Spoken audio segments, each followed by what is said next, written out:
What inspired you to become a storyteller? I used to be a very romantic young kid. So when I met a girl that I liked, I would write her poetry. My pen game was always vicious. I really put a lot of effort into writing poetry. You know, I've been in production for a long time, like since I was 16 years old, as a production assistant, kind of working my way up. So by the time I got an opportunity to really start directing and producing, I was going hard. You know, storytelling has been something I've been incredibly passionate about ever since my first directing opportunity. This is the Honorable Shyne Barrow. I'm Marcus A. Clark, And this is the Storytellers Spotlight.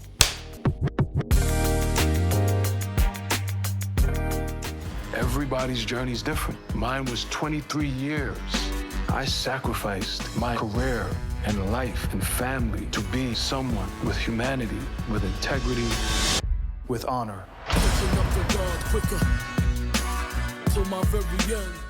Hi, I'm Iman Shumpert, and welcome to a special edition of ABC on the Red Carpet, Storyteller Spotlight. We are thrilled to join forces with ABC-owned television stations and Andscape for a conversation with hip-hop legend Moses Shyne Barrow and director Marcus A. Clark to spotlight the Honorable Shyne, a documentary now streaming on Hulu.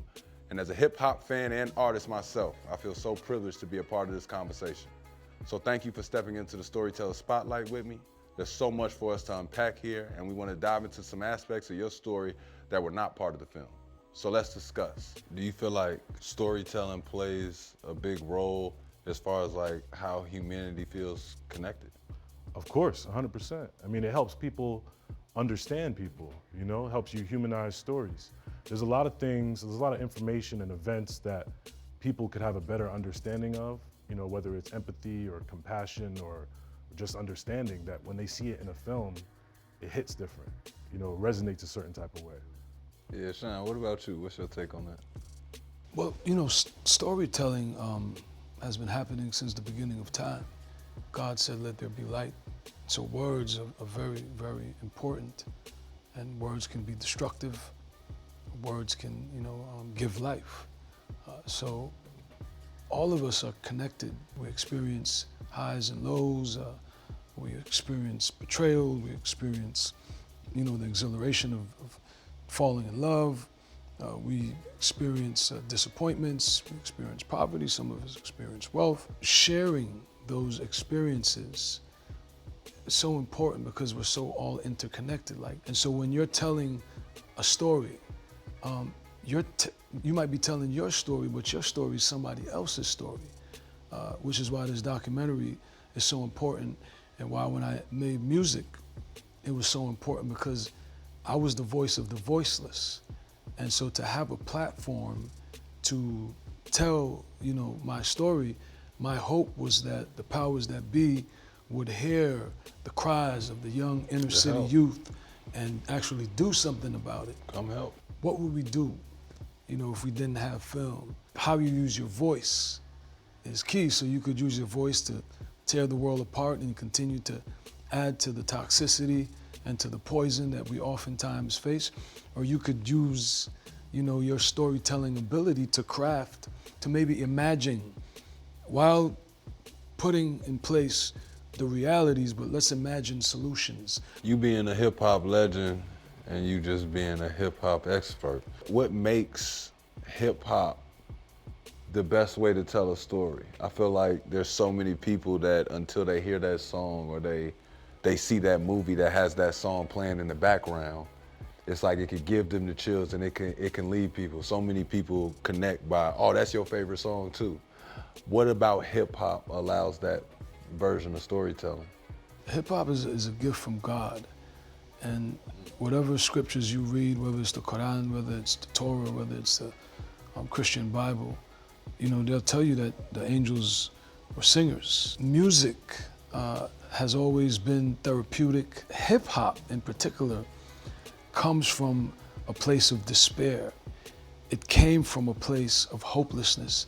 And I always look at it as God's reparation for what, you know, African Americans went through. You know, the people that were trafficked from Africa to this country, that built this country, and just never got what they deserved, but God just made our voices so strong and so powerful where you can't do anything without hip hop. Hip hop is a part of everything. Bad boy, aim for the sky, cut the shit, then shoot. Man, a bad boy on the corner, so move from on ya, cause we are dangerous. Man, I agree. Everything that Sean just said. It's like, he's talked about being the voice of the voiceless. Hip hop is it's authentic because it comes from the disenfranchised. It comes from people who've been oppressed. It comes from the streets. There's a lot more people who don't have than people who do have. So when the music comes out, besides the rhythms and the beats and the creativity of making something out of nothing, it resonates with more people because of the authenticity. It's authentic. Our people have been making things out of nothing, sampling, creating things with the tools that we have. And I think that resonates with a lot of people when you marry that with like real stories. The realer and the more raw hip hop comes to me, like, I think I resonate with it better. Like, I resonate with songs that are more stripped down to the human part that you were saying, like that human DNA of love, struggle, triumph, those things that you said that we all face them over and over, up and down through life, but that's where we connect. There's some people that say heaven is on earth, and this is as close as it gets.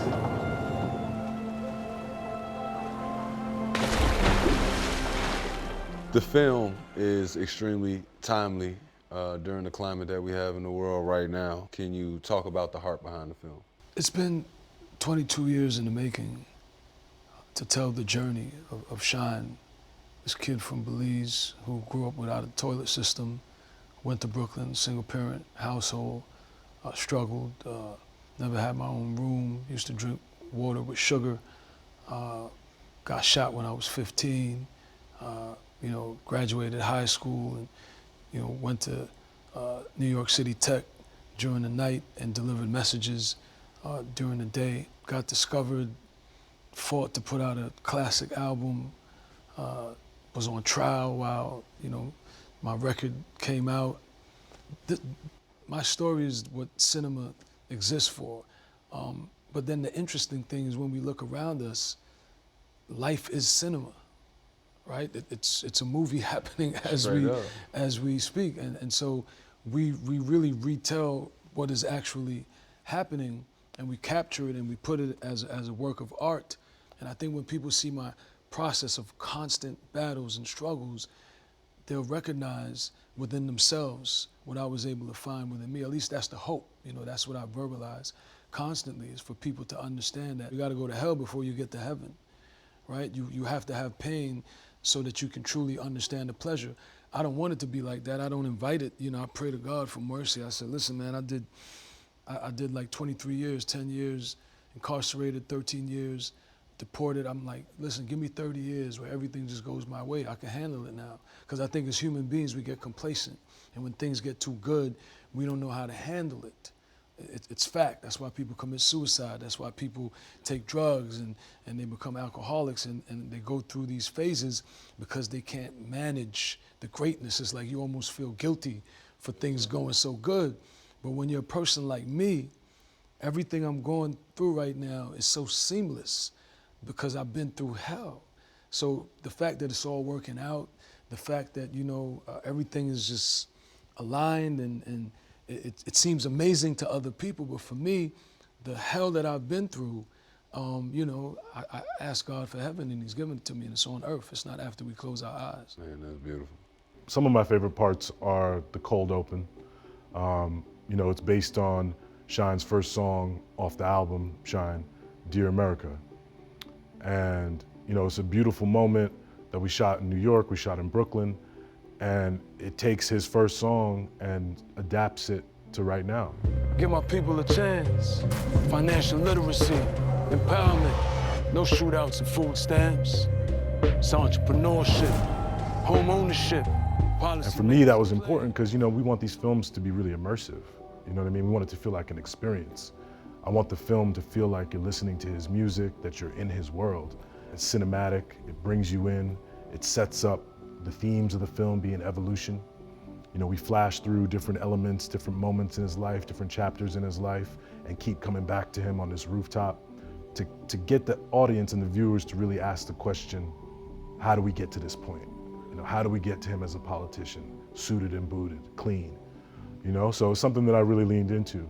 When I first had the opportunity for this film, I don't know if I ever told you this, by the way, I said I wanted this to be my best film, the best film I've done yet as a documentarian, because it had all the elements for an incredible story. It is an incredible story, but for a documentary filmmaker, it had all the pieces.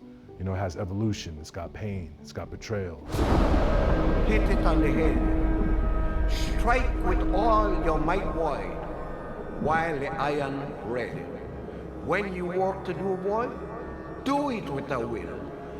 They who reach the top, boy. So Shyne, let's talk about your conversion to Judaism. What do you want people to know about your spiritual journey? That I didn't convert. I think that's a total misunderstanding of my history. And it's an easy description to give me, I guess because you don't see people that look like me as the face of Judaism.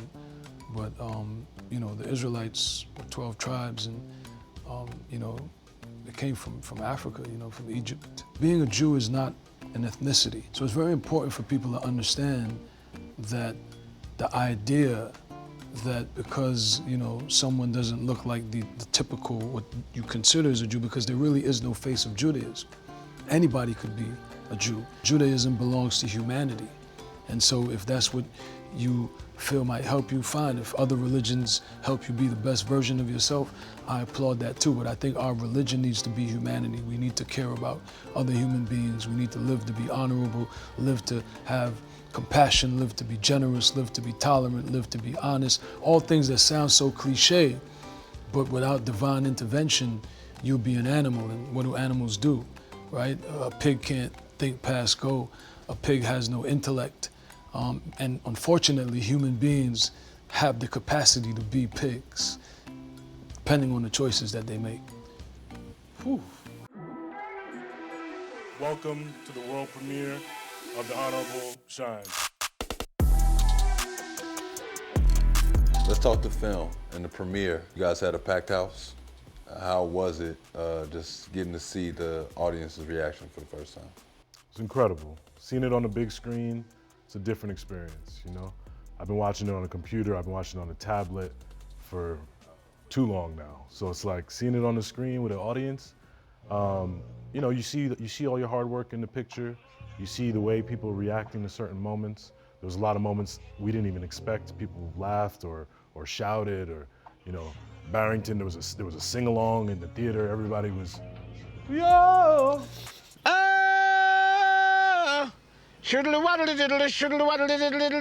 Whoa. Like the whole theater. It was a moment. Y'all had to know that one. It was a moment. Come on. We knew that one. We knew that Y'all one. had to know For that sure, one. we knew that one. But, you know, unexpected moments and just seeing that the audience was fully engaged the whole time, you know? I think, to me, one of the moments that stands out is when we get to the actual deportation in the film, people cheered. You know, when he's reunited with his family.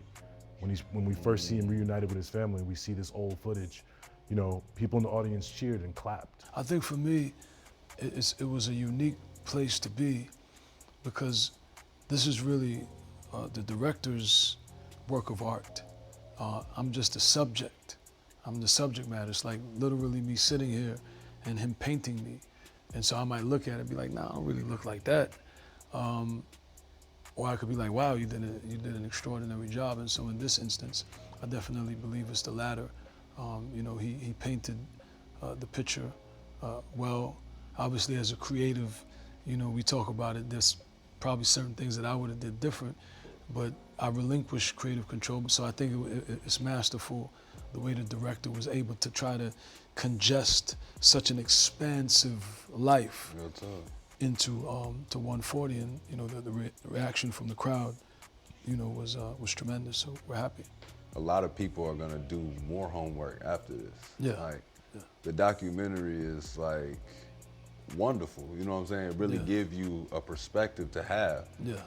But it makes you want more. This is a launch, and this is something that just invites the audience to be a part of the continued journey. So this is like the first step in several projects to And a come. continued conversation. Like, Yeah. what did you learn about yourselves while shooting this documentary? I always want to approach doing a film differently. And I think this one gave me the challenge of how do we tell this story differently? We want to be able to cross generations at the same time, right? We want the young kids of today and the people who grew up listening to Shyne at that time, like yourself and myself, to be interested in the film, to watch the film all the way through, and to really capture their attention, you know what I mean? This film and my last film could not be more different stylistically, you know what I mean? And I don't know if that necessarily answers the question, but I had to go to those places kind of creatively to pull that out and to come up with kind of new sequences that would still be authentic in the story, you know what I mean? For the film, for me, it was just making myself emotionally available to enter those pockets that I have long left. So I wouldn't say I learned anything. I would tell you that it was emotionally draining for me to have to revisit those places, because I felt I owed it to the audience to give them the truth and to try to be as present in those moments so that I could invite them into the journey as possible. But I'm a very stoic person. I'm not an emotional person, and I'm a very focused person, and I don't live in lamentation. I'll tell you one thing about that too. When we did the Brooklyn interview, Shyne told us, he was like, look, I don't want to stop. This stuff is emotional, it's deep. If we're in it, let's go. So we came up with a plan to just continuously shoot the interview. My DP, Justin Janowitz, kind of helped arrange how that was going to happen. But basically that interview is about 5 or 6 hours long, straight. No cuts, no stop down for water, I ain't thirsty, let's just go. So that's like, you see, when you watch the film, you see the night and day is constantly kind of changing in the background. It's a little subtle, but you see it. It's the longest interview I've ever done. So Shyne, as a father and as a leader, what is your advice that you have for the younger audience who struggle to stay resilient, hopeful, and persistent in pursuing their purpose? Being a father is the greatest responsibility that I have. I don't love anybody more than I love my daughter. I would literally do anything for her. And it's such a gift because she does everything for me. For young people, you belong. You deserve to win. The heavens want you to win, but there's a price of admission. Man. And you have to understand that. You can't get away from that. And I think people are looking for instant gratification. People are looking for shortcuts. And I'm telling you, there is none. The price of greatness costs, but you can do it. The heavens want you to do it. I want you to do it. Take me to the river.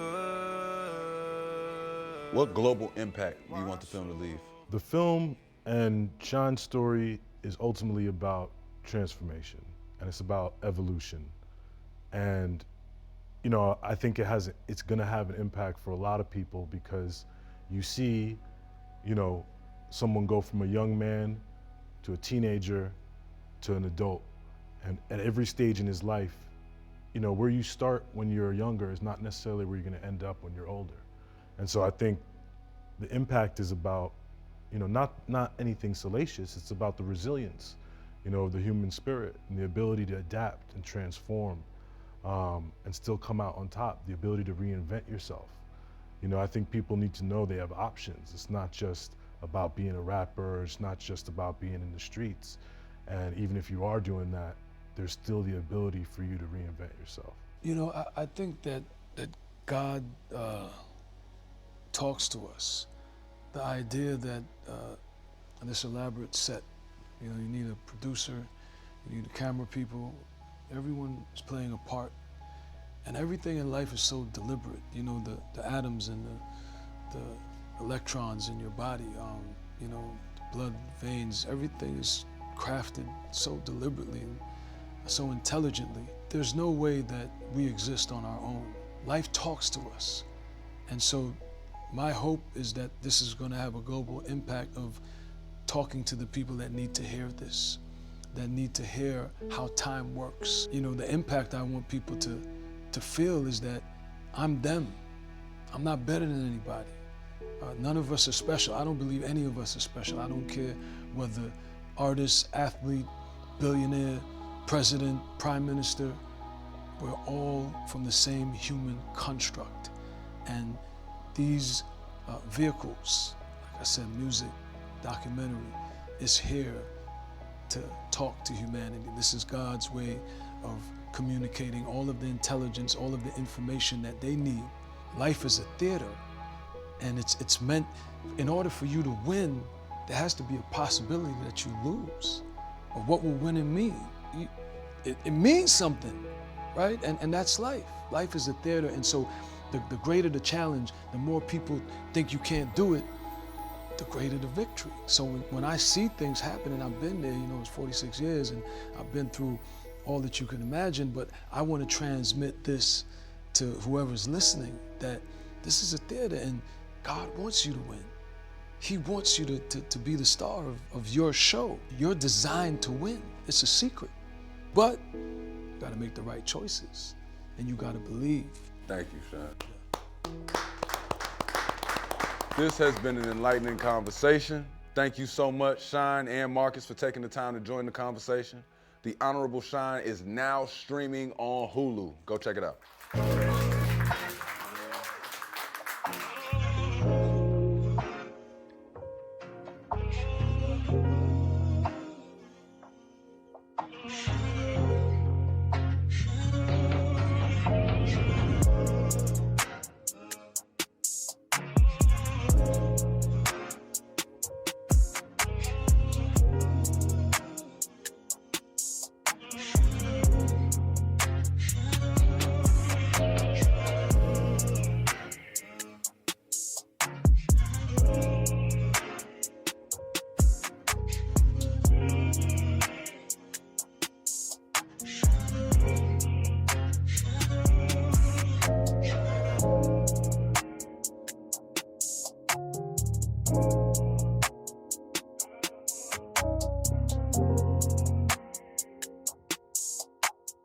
you.